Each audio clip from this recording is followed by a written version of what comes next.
it's more than just the hundreds of millions of potential users.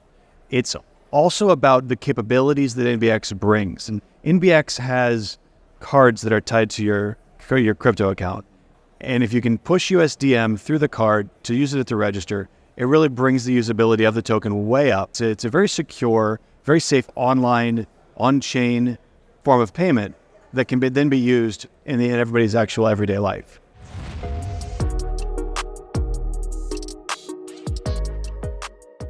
Good morning, Ada Nation. Welcome back to Dapp Central, your home for everything blockchain and crypto. My name's Fareed. We're here at the Cardano Summit, day number 2. To my left, I've got Matthew Ploman, and I've also got Einstein, a representative here from the NBX Exchange, very well known in the European region. Welcome aboard, gentlemen. How are you guys doing on this wonderful morning? Thanks, Fareed. It's good to be here at day 2 of the summit. I believe there's some pretty big news that we're going to dive into, but before we do, I'd love to just hear a little bit more about the relationship between USDM, Moneta, and NBX, if you don't mind, Matt.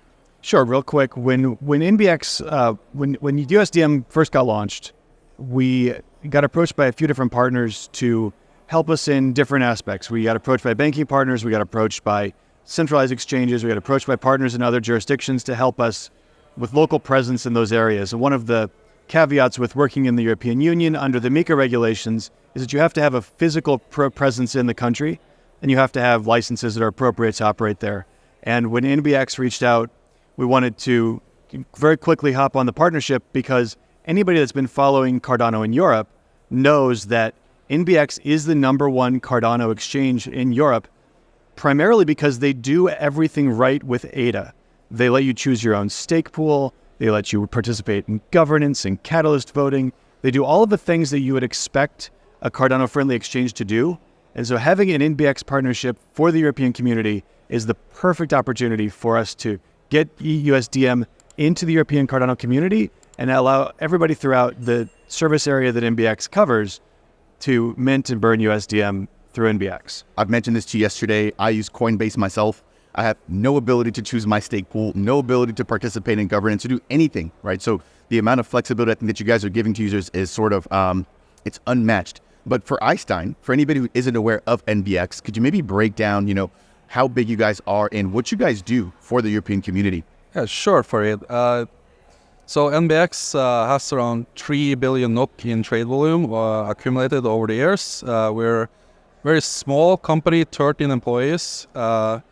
Many of us are passionate about the Cardano ecosystems. Like I am here, my CTO Alex is here. We've been actively participating in governance. We are part of Intersect, where we are in working groups.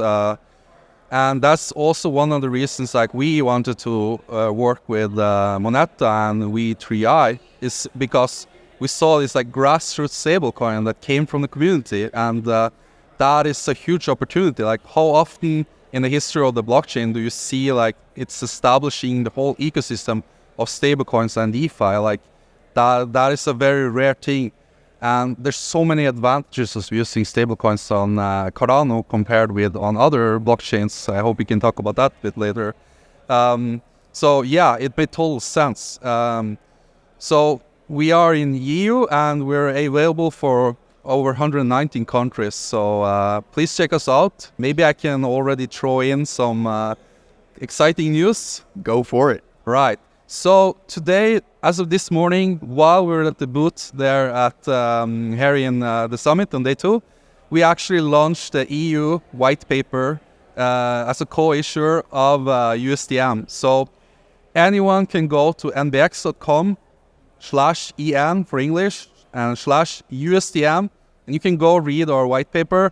And it says there we are very soon available for trading as well on the exchange. So that is exciting. That means that there has been no objections to us being a co-issuer under the MiCa regulatory framework. Okay, there's a lot to break down there. But before we even get to the technicals, Matt, how does that make you feel after, working so hard and so diligently to get the stablecoin to the market? As far as we can tell, we've done the research, we've looked to the different issuers of stablecoins. USDC was the first MiCa US dollar stablecoin, and it seems like USDM is the second MiCa dollar stablecoin in the market. So it's incredible news. It's exciting for Cardano. Cardano is very rarely next up, and I think we are now. Yeah, massive bit of news there. Again, congrats to the both of you guys for making this happen. I remember when the official partnership was announced between the both of you, covering that on my channel. Now, for anybody who just isn't aware of what MiCa is, either one of you want to take an opportunity to explain what this regulation means. Yeah, so the essence of MiCa is really consumer protection. And while, of course, regulatory things is something that's pros and cons things, I think really just having that regulatory clarity means it's way more fruitful for people to do business now on stablecoins in the EU. For me, there's two key features I will highlight. One is we're obligated to disclose risks, but also benefits of the stablecoin. So if you read the white paper, you can see some of the benefits, such as the fact that being a CNT or a Cardano native token, you don't have smart contracts checking you every time you do a transactions. So you reduce a whole element of risk, because as long as you introduce smart contracts to each transactions, there's another element that could fail, right? And all of this is part of the risk analysis of this MiCa paper, the white paper, that everyone's obligated to have. So I think that's a big benefit for the consumer. You can go there, see a risk, and the other one is in terms of how is the asset backed? So you can clearly see there how, for example, 30% of the funds has to be directly in US dollar and 70% has to be in very liquid funds. So that means that you as a consumer can be more safe, that these funds are easily convertible and it's safe for you to use stablecoin. And the final thing I will highlight is just the environmental impact. So you actually have to have an environmental impact report in the white paper.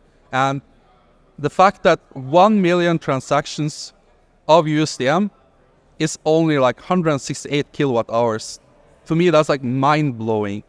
That to me tells us that we are doing something that's better for people, that's more energy efficient, that's more safe to use.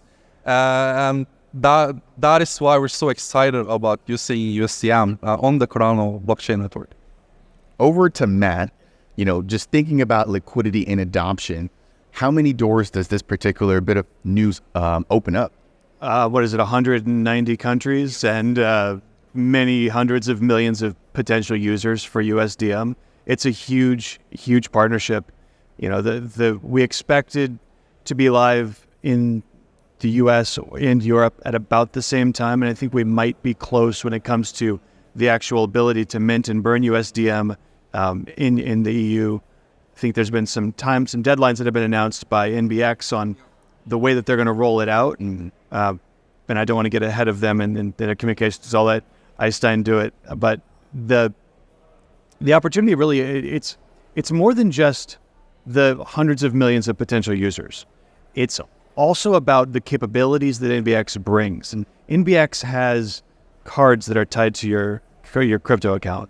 And if you can push USDM through the card to use it at the register, it really brings the usability of the token way up and has people make a lot more utility out of the USDM stablecoin, which really is the stablecoin use case. It's a very secure, very safe online, on-chain form of payment that can then be used in everybody's actual everyday life. Yeah, I think, again, the bit that you just mentioned there about being able to sort of load up a card and then pay, a counter using USDM, I think for me is massive. I could see so many people doing that. Yep. As it stands right now, you have to sort of be on-chain to use USDM, but to be able to go buy a t-shirt, go buy groceries, and then swipe a card that's based or that's funded with USDM, I think, again, makes it so much easier to engage and interact with. I don't want to get in the timeline prediction game. So we'll talk about how when each of these features will be rolled out in the future. But these are the capabilities that NBX brings to the table. So I don't want to get too far ahead of it. But no, I always appreciate especially because we have some tech guys over there that are like, I completely get it in terms of setting expectations. But again, I think it's really, really awesome to see what the potential possibilities are. Back over to you, Einstein. Do you mind breaking down the process for anybody that's interested in minting? Yeah. How will that look, from beginning to finish? Yeah, so I think it's important what Matthew said there is the timeline. So we launched the white paper today, and I will definitely keep posted on MBX because next week it's a high probability and that we are launching the trading of the first CNT pair. So it will be ADA USDM as a trading pair. Then our CEO, Stig, has promised that by Q1, and early Q1 is more likely than the opposite, we are launching the minting phase of USDM. It will be, and I have both the CTOs are outside of the view here, but they might shake their heads now.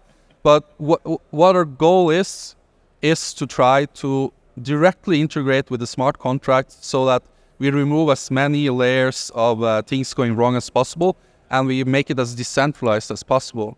So this is really important to us. In terms of minting, we want to have that security. So when you mint or redeem, first of all, you have us as a co-issuer. That means that if one of us fails, you can always rely on the other party. So it's more decentralized and secure in that way as well.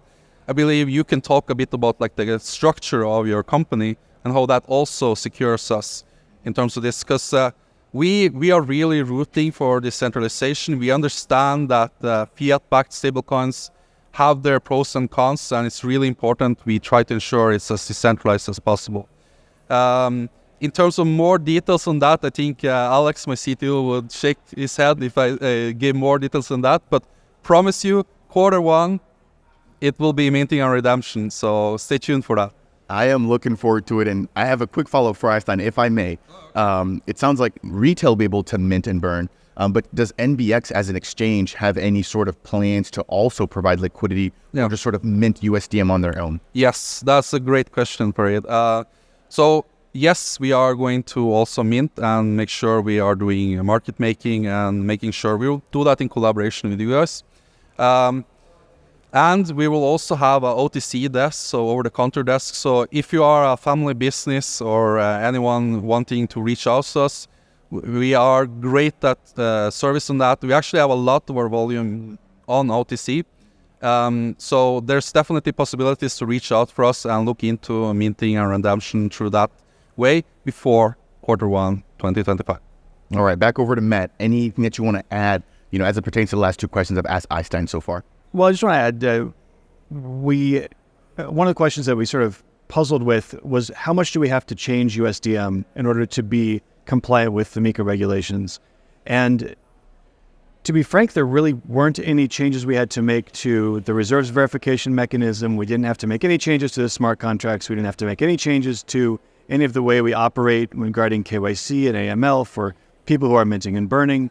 We really continued business as usual. The only things we did was we added NBX into the reserves pool. So like Einstein was saying, if anybody mints USDM in the US, needs to redeem it in Europe, doesn't matter where it came from because the reserve pool is going to be unified with both parties having access to it. And because of the smart contracts limiting the ability to over-mint, there's controls in place to make sure that everything is safe and verified and transparent. So we're really proud of the design and how the design really gave way to a good result, I think, with the submission of the MiCa Whitepaper to the regulators and now the publication to the public. I think that shows the power of measuring twice and cutting once, right? I think a lot of people were super, anxious to get the smart contracts released, and you guys went back to the drawing board, revised a couple of things, and it took a little bit longer, but I think now we're going to start to see the fruits of that because, again, you don't have to change anything moving forward. Now, Matt, as a follow-up, do you mind just breaking down, because it seems like retail is now going through the beta in the USA. Will retail with respect to NBX be following the same track? Are they following separate timelines? Do you mind maybe breaking that aspect down? A lot of the retail beta is about usability. It's about us finding edge cases for individuals who at scale are using the platform. And NBX has already figured all that out. So they can serve individuals and they can serve institutions, and the onboarding process is fairly seamless and the user experience is very clean. So I don't expect that they would have the same kind of limitations that we do. We are a homegrown business that's working through the challenges that it takes to grow a platform to scale. And that's why we're limiting kind of the way we launch retail. The retail in Europe is going to be entirely different because they have a retail platform already established and running. Got it. Thank you for the clarification there. As we get ready to wind things down, Einstein, what comes next for NBX in USDM? Yeah, so Matthew touched upon it. I think the card is a really exciting possibility. So we hope to see some volume, some activity on USDM. And if we do that, I think it's such a no-brainer to look into card integration as well. And that is what I'm most excited about. And I think also we need to look into different trading pairs. And of course, when NBX has integration for USDM, that means we have CNT integration. So if there's any project out there that I want to look into how it makes sense to make some exchange listing, please reach out to us. Of course, we want to list in USDM pairs as well, because we want to make the whole ecosystem around USDM. So yeah, those are the things I'm thinking about a lot currently. And we actually hope to come together and really map out a roadmap for additional features going forward. Yeah. I mean, what an amazing offer you just made to the Cardano community. I know a lot of them have been asking about Binance listings, but I think you have to take baby steps, right? You've got to start with, one exchange, build up to the next, and then you're able to get to that massive trading volume. And then the last bit that you just mentioned, you want to see these assets being traded in USDM, which indirectly, impacts the trading volume for USDM. So I'm sure that you're excited about that, Matt. What's going through your mind as we get ready to wrap things up? Really, if you're a European user of Cardano, you should be at NBX for your centralized exchange activity. That's really all there is to it. The way that they've adopted Cardano is really what was really wonderful, but also there are some things in the works that we really can't talk about, but you really ought to be at NBX if you're a European project that's working with Project Catalyst. If you're a European builder that's a part of the ecosystem, you need to work your centralized exchange activity through NBX, because there will be a lot more coming that will be a benefit to everybody. Well said, gentlemen. I'm super excited to have had the opportunity to have broken such big news here. Congrats to the both of you guys. I've hosted the both of you guys before. I'll leave the link to that particular interview down below. But we're looking forward to seeing, the major adoption of USDM, not just at NBX, right, but in additional countries, in additional continents as things move forward. So congrats to the both of you guys.